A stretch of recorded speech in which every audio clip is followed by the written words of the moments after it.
नमस्कार, आप देख रहे हैं हिमाचल आज तक। तो चलिए नजर डालते हैं आज की सुर्खियों पर। आज कुल्लू में ढालपुर के रथ मैदान में भारतीय जनता पार्टी के द्वारा पन्ना सम्मेलन का आयोजन किया गया, जिसमें कुल्लू की विभिन्न पंचायतों से पन्ना प्रमुखों ने सैकड़ों की संख्या में अपनी हाजिरी दर्ज करवाई। जबकि इस पन्ना प्रमुख सम्मेलन में भाजपा के दिग्गज ने भी मौजूद थे। नरोत्तम ठाकुर, महेश्वर सिंह बंजार के सुरेंद्र शौरी पूर्व में रहे शिक्षा मंत्री गोविंद ठाकुर थे।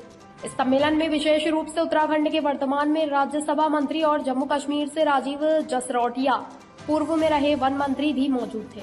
इस सम्मेलन में पूर्व मंत्री कांग्रेस सरकार पर एक से एक प्रहार करते हुए कहा कि हिमाचल की कांग्रेस सरकार कंगाल सरकार है, जिसके पास शहर व गाँव की सड़कें बनवाने तक के पैसे तक नहीं है, जबकि गांव के लोग खुद चंदा डालकर पैसे इकट्ठे करके सड़कें बनवा रहे हैं। पूर्व मंत्री गोविंद ने यह भी कहा कि जो वादे हिमाचल की जनता से कांग्रेस ने लिए थे वह अभी तक पूरे नहीं हुए और हिमाचल के कई कार्य अभी भी कांग्रेस के आश्वासनों का शिकार हो रहे हैं। देना तो चाहिए, जो पन्ना प्रमुख है मेरे जैसे, तो वो उनको देना चाहिए। तो मैं आग्रह करूंगा जिसको पन्ना प्रमुख ने अभी तक को, तो फिर वो पन्ना, चाहे वो आप केंद्र की योजना देखे या प्रधानमंत्री की योजना देखे, तो इसमें आपको घर बैठे जल्दी आजकल कहते हैं लोग, अगर तेलन में भी कोई बीमार होता है तो लोग बताए। और आज तक कभी भी कोई प्रधानमंत्री कुल्लू के दशहरे में नहीं आए थे। 2022 के दशहरा के शुभारंभ पर इसी स्थान पर भारत के प्रधानमंत्री नरेंद्र मोदी जी आए और इतिहास में वो दिन लिख दिया। हम सबको याद है कि नरेंद्र मोदी जी आए, उस जगह पर खड़े थे और सब तरफ सबसे मिले और उससे पहले आकर के रघुनाथ जी के पास आए और रघुनाथ जी को प्रणाम करके फिर बाकी जनता से भी मिले। तो भाइयों बहनों, ऐसा नेता कोई हो सकता है तो नरेंद्र मोदी ही हो सकते हैं, जो यहां पर आकर के हम सबसे मिलकर के गए हैं। और देखिए,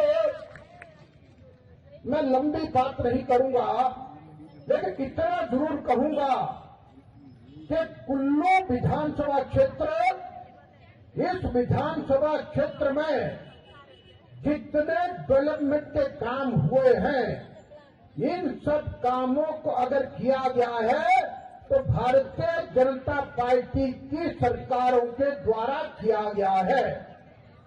आप सभी के सामने यहां पर हम जब बैठे हैं, आज कांग्रेस के नेता कहते हैं हमने कुल्लू में देव सदन बनाया है, तो मैं आपको याद दिलाऊंगा कि 2007 में तत्कालीन मुख्यमंत्री वीरभद्र सिंह जी ने इस देव सदन के काम को प्रारंभ किया था और फिर 2007 के दिसंबर को भारतीय जनता पार्टी की सरकार बनी। प्रोफेसर प्रेम कुमार धूमल जी मुख्यमंत्री बने और देव सदन का काम बंद था कि उनके पैसे की कमी थी और उस समय मैं कुल्लू का विधायक था। हमने महेश्वर सिंह जी ने प्रोफेसर प्रेम कुमार धूमल जी से चर्चा की और उसके बाद पैसे का प्रावधान किया और हमने 7-8 महीने के भीतर देव सदन बना करके तैयार करके दिया और 26 अगस्त 2008 को प्रोफेसर प्रेम कुमार धूमल जी यहां पर आए और इस देव सदन का उद्घाटन अगर किया है तो भारतीय जनता पार्टी की सरकार ने किया। आज भी जाके आप यहां की प्लेट्स को चेक कर सकते हैं। और मैं उसी के साथ आप देखिए, ये अटल सदन, ये अटल सदन का फाउंडेशन 12 अक्टूबर दशहरे का आखिरी दिन था। 2011 को तत्कालीन मुख्यमंत्री प्रोफेसर प्रेम कुमार धूमल जी आए और उसके साक्षी हम सब लोग थे और अटल सदन का फाउंडेशन किया और उसके बाद अटल सदन हमने उद्घाटन किया है। अक्टूबर 2018 में अटल सदन का उद्घाटन भी हमने किया है, फाउंडेशन भी हमने किया था और उद्घाटन भी हमने तैयार करके दिया है। आज अटल सदन कितने विशाल रूप में आपके सामने खड़ा है। बहनों भाइयों, याद रखना, ये कुल्लू का आयुर्वेदिक हॉस्पिटल जो सोमरा होटल के साथ है, ये आयुर्वेदिक हॉस्पिटल पहले ऐसा नहीं था। इस आयुर्वेदिक हॉस्पिटल का फाउंडेशन हमने 2008 में किया और 2011 में आयुर्वेदिक हॉस्पिटल आपको भव्य रूप से बना करके तैयार करके दे दिया। लेकिन आज आपको कहूंगा, भारतीय जनता पार्टी की सरकार के समय इस आयुर्वेदिक हॉस्पिटल में बहुत बढ़िया पंचकर्म चल रहा था। लोग अपना इलाज करने के लिए दूर दूर से आते थे और अब लगभग 1.5 साल कांग्रेस की सरकार को हो गया है। अब पंचकर्मा भी उस जगह पर आयुर्वेदिक हॉस्पिटल कुल्लू में बंद कर दिया गया है। ऐसी ये कांग्रेस की सरकार है। जयराम ठाकुर ने कहा कि इस समय कांग्रेस में कोई चुनाव लड़ने को तैयार नहीं है। जिसे कहो वही दूसरे का नाम आगे बढ़ाकर स्वयं पीछे हट रहा है। इसका कारण यह है कि हर किसी को हार साफ दिख रही है। इस सरकार में ना विधायक सुखी है, ना मंत्री और ना जनता खुश है। फिर भी कांग्रेस के मुख्यमंत्री सुख की सरकार चलाने का दावा करते हैं। नेता प्रतिपक्ष व पूर्व मुख्यमंत्री जयराम ठाकुर ने रोहडू के लंबा घाटल में पन्ना प्रमुख सम्मेलन में मौजूद कार्यकर्ताओं को संबोधित करते हुए कहा, प्रदेश में दुख की सरकार चल रही है। आपदा में कांग्रेस की चिट्ठी लाने वाले को ही राहत राशि मिली है। जो कांग्रेस के नेताओं के संपर्क में नहीं है, उन्हें एक पैसा नहीं मिला है। उन्होंने कहा कि आपदा से रोहडू में नुकसान हुआ है, पर प्रभावित परिवारों को कोई राहत नहीं मिल पाई है। नेता प्रतिपक्ष जयराम ठाकुर ने कहा कि कांग्रेस में प्रदेश में हजारों की संख्या में चले हुए संस्थान बंद कर दिए हैं। उन्होंने कहा कि हमने बिना कोई गारंटी दिए महिलाओं का किराया आधा किया, बिजली और पानी का बिल माफ किया है, हिम केयर से 5 लाख रुपए तक का निःशुल्क इलाज किया, सहारा योजना दी, उज्ज्वला एवं गृहिणी सुविधा योजना, किसान सम्मान निधि दी। लेकिन दुख इस बात का है कि इस गारंटी देने वाली सरकार ने यह सुविधाएं बंद कर दी हैं। उन्होंने कहा कि देश भर के लोग नरेंद्र मोदी को तीसरी बार प्रधानमंत्री बनाने के लिए उत्सुक हैं। इसलिए रोहडू के लोग भी राष्ट्र निर्माण के इस समर्पण में अपना सहयोग दें। उन्होंने लोगों से निवेदन किया है कि सुरेश कश्यप को इस बार रोहडू से ऐतिहासिक बढ़त दिलाने में सहयोग करें।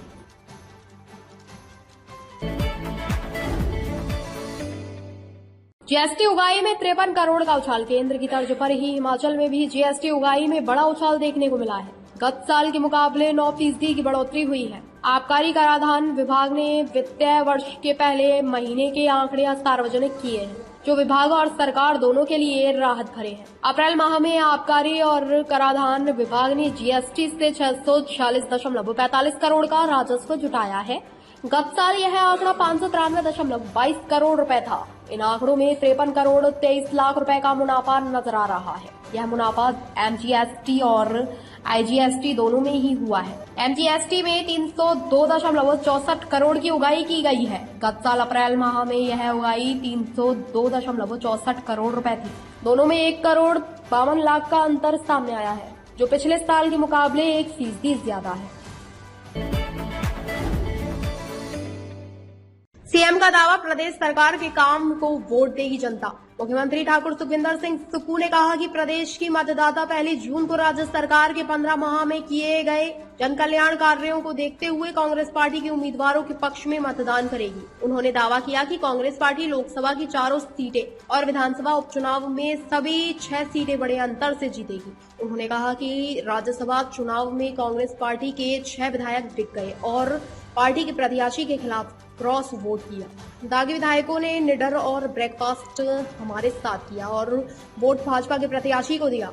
उन्होंने कहा कि यह कोई अंतरात्मा की आवाज नहीं थी, बल्कि धनात्मा की आवाज थी। डील की किस्त लेने के लिए 6 दागी विधायक 1 महीने तक हिमाचल प्रदेश की बाहर महंगे होटलों में ठहरते रहे। सीएम सुखविंदर सिंह सुक्खू गुरुवार को भरमौर और मंडी के करसोग में कांग्रेस प्रत्याशी डॉक्टर विक्रमादित्य सिंह के पक्ष में जनसभा को संबोधित कर रहे थे। इस दौरान मुख्यमंत्री ने कहा कि भाजपा ने हिमाचल प्रदेश में धनबल से सत्ता हथियाने का षड्यंत्र रचा, लेकिन उनके इरादे कामयाब नहीं हो पाए। इससे पहले भी भाजपा ने महाराष्ट्र और कर्नाटक में पैसों के बल पर कुर्सी हथियाई थी। उन्होंने कहा कि नेता प्रतिपक्ष ने विधानसभा में भगवान को चुनौती दी थी, लेकिन भगवान ने ही राज्य सरकार को बचाया है। एचआरटीसी शिमला ग्रामीण डिपो अव्वल। घाटे में जूझ रहे हिमाचल प्रदेश परिवहन निगम ने डिपोओं में कमाई के लिए पिछले महीने टारगेट तय किए थे। अब इन टारगेट की समीक्षा हो रही है। एचआरटीसी के फील्ड डिपो को अपना राजस्व बढ़ाने और घाटा कम करने के लिए यह लक्ष्य दिए गए हैं। यह प्रयोग एचआरटीसी के एमडी रोहन चंद्र ठाकुर ने दिया है। पथ परिवहन निगम ने अपने डिपोओं की अप्रैल माह की दैनिक आय का लक्ष्य रखा था। इसके लिए अप्रैल में जो डिपो के क्षेत्रीय प्रबंधककर्ता आगे रहे हैं, उनकी सूची निगम के प्रबंधक निदेशक ने जारी की है। इस सूची में शिमला ग्रामीण डिपो के क्षेत्रीय प्रबंधककर्ता अंकुर वर्मा एक माह में 28 टारगेट को हासिल कर पहले स्थान पर रहे। इसके बाद धर्मशाला के साहिल कपूर ने 26 टारगेट कर दूसरा स्थान पाया है। वहीं बैजनाथ के आरएम नितेश शर्मा ने 22 टारगेट पूरा करके तीसरे स्थान हासिल किया। इसके अलावा हमीरपुर, तारादेवी और रिकांगपिओ के आरएम ने 21 टारगेट पूरे किए। इस लिस्ट में करसोग के आरएम ने 20, रोहडू 19, पालमपुर 15, डेहरा 14, जोगिंद्रनगर, पठानकोट, धर्मपुर, मंडी के आरएम ने 13 टारगेट, नालागढ़, ऊना ने 12, चंबा, नगरोटा, बगवा ने 11, तारादेवी ने 10, बिलासपुर नाहन ने 9, केलांग ने 7, सरकाघाट 5, शिमला लोकल 3, परवाणु 2, रामपुर 2, सुंदरनगर ने ही 1 टारगेट हासिल किया। हिमाचल की खबरों को देखने के लिए जुड़े रहें हिमाचल आज तक के साथ।